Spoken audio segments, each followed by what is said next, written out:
Imagine being trapped in a place that feels frozen in time, a sprawling plantation from the 1800s, where fear clings to the air like thick smoke. The sound of galloping horses thunders as Confederate troops led by a fierce man named Jasper storm through the fields. They drag back runaway slaves, their faces etched with terror. One of them, Amara, breaks free, her heart pounding in her chest. She races away, desperate to escape, but Jasper is hot on her heels. The chase is fierce, and Jasper, a skilled rider, throws a lasso around her neck, pulling her down. With tears streaming down her face, she pleads for death rather than face the horrors of returning. In a chilling moment, Jasper grants her wish with a single gunshot. One of the captured women, Eden, is dragged into the big house by her owner, a cruel Confederate general everyone calls him. He glares at her and demands she say her name, but Eden is too afraid and hurt to speak. Angry, him grabs a hot branding iron from the fire. He presses it against her back, burning her skin and making her scream in pain. Finally, through her tears, Eden cries out her name, her voice weak and filled with fear. 6 weeks later, a new group of people arrive at the plantation. Jasper stands tall and orders them to stay silent unless spoken to. Soon, Jasper's wife, Elizabeth, arrives with their young daughter. The little girl looks over the group and picks one of the women, deciding to call her Julia. As Eden takes Julia away, Julia nervously asks where they are and what's happening, but Eden quickly tells her to stay quiet. Later, Eli visits Eden at her cabin and asks when they can try to escape again, but Eden seems to have lost all hope. She carefully walks across the floor, testing which boards are quiet when stepped on. Julia then comes over to Eden's cabin and seems to recognize who Eden really is. She wants to escape too, especially because she is pregnant, but Eden shows her the painful scar from when she was branded. Eden warns her that it's not worth making the people in charge angry. Julia feels let down and tells Eden she isn't acting like a leader. The enslaved people are forced to work during a gathering of him and his soldiers, where him brags about keeping their way of life alive for the future. Two young soldiers, Purcell and Daniel, watch the group, and Daniel shows interest in Julia. Purcell urges him to go talk to her, so Jasper steps in and orders Julia to wait in Daniel's cabin. Later, when Daniel goes to see her, Julia tries to speak kindly to him, hoping he might be better than the others, but he shows his true colors when he hits Julia for speaking without permission. He then cruelly kicks her in the stomach before walking away. The next day on the plantation, Julia loses her baby. She cries out in pain and fear, and Eden rushes over to help her. Jasper tries to taunt them, but Eli stands up to him and calls him a cracker, which keeps Jasper back for a moment. Jasper then allows Eden to help Julia, but soon he angrily confronts Eli. The other soldiers get ready to shoot if things get worse, but Jasper changes his mind and orders Eli to clean out the shed. While cleaning, Eli finds the burned remains of Amara and recognizes her by her cross necklace. Eli breaks down in sorrow. That night, Eden tries to sleep, but starts hearing what sounds like a cell phone ringing. Suddenly, she wakes up, and it seems like everything was a bad dream. Now, Eden is revealed to actually be Veronica Henley, an author and activist who lives in present-day Atlanta, Georgia, with her husband Nick and their daughter Kennedy. Veronica is known for speaking out against the unfair treatment of Americans, which often leads her to argue with people on TV. As she gets ready for an upcoming trip, she has a video call with another woman. It's Elizabeth. During the call, Elizabeth uses rude and racist words while talking about Veronica's book and its themes. She also calls herself a talent scout while looking at Kennedy, which makes Veronica feel uncomfortable. After heading out on her trip, Veronica meets up with one of her best friends, Dawn, who visits her in her hotel room. Veronica shares with Dawn some of her worries and frustrations about her life at home. After Dawn leaves, a strange man shows up with flowers for Veronica, but refuses to say who sent them. She reads the note left with the flowers and thinks they must be from Nick. Veronica leaves her room and runs into her other close friend, Sarah, who plans to join her and Dawn later that night for dinner and drinks. While Veronica is gone, Elizabeth sneaks into her hotel room, tries on her lipstick, and looks around the room. She also turns the tag on the door so Veronica won't get room service. Veronica then speaks at a conference for an audience of women who feel inspired and touched by her words.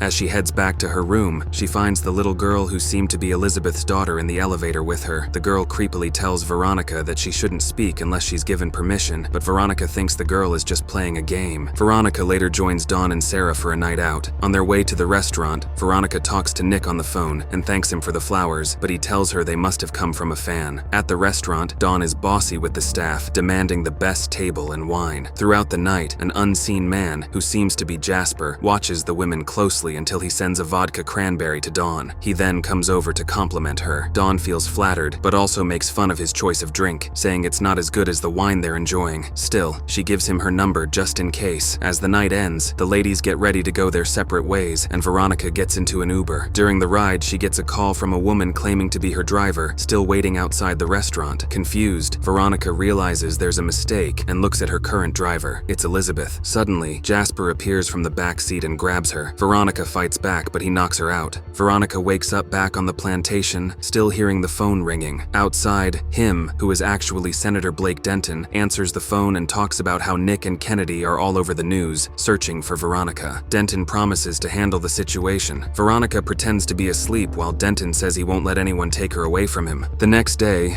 Veronica finds that Julia has hanged herself. Feeling hopeless, Veronica decides that tonight is the night they will escape. She waits until Denton falls asleep and quietly sneaks outside. Eli finds her and helps her get the cell phone to call for help. They try to reach the cabin to get a signal, but Purcell and Daniel, who have been drinking, are out and force them to hide, causing them to drop the phone. Daniel picks it up, and after Purcell leaves, he stops to urinate. Eli hits Daniel in the face and leaves him to choke while they grab the phone. They try to reach the cabin again, but Denton attacks them. A fight breaks out with Eli hitting Denton to protect Veronica, but Denton kills Eli with a hatchet. Veronica hits Denton with a tea kettle and grabs his phone. Denton steps outside, and Veronica stabs him with a bayonet. She unlocks his phone, calls Nick to let him know she's alive, and sends him a location pin for the police. Veronica then goes to Eli's body and calls him by his real name, Professor Terrasai. Veronica wraps Denton's body in a Confederate flag and takes him to the shed. Denton weakly tells her there will be more people like him, but Veronica just laughs at him. As she goes to get a torch, Jasper finds her, but she says Denton is hurt. Jasper and another guard run into the shed, and Veronica locks them in and sets the logs on fire to burn all three of them. She then rides away on horseback while the soldiers chase her through the woods. She loses most of them, but Elizabeth keeps chasing her on her horse. Elizabeth taunts Veronica, saying that Denton, who was really her father, chose Veronica because she opposed his campaign, while Elizabeth picked everyone else herself. Veronica throws a noose around Elizabeth's neck, but Elizabeth fights back, slashing at Veronica. Veronica manages to get the upper hand and beats Elizabeth's face. Then, Veronica drags Elizabeth behind her horse and slams her head against a statue, breaking her neck. Veronica keeps riding as the sun comes up, and the soldiers keep pretending to be in the Civil War. She rides outside the plantation gates and discovers that Antebellum is actually a Civil War reenactment park. As she rides out to find help, the police and federal agents arrive, and she looks very relieved. The police rescue the kidnapped people and tear down Antebellum. Which movie should we recap next? Drop your suggestions in the comments below, and don't forget to hit that subscribe button for more movie recaps. Thanks for watching.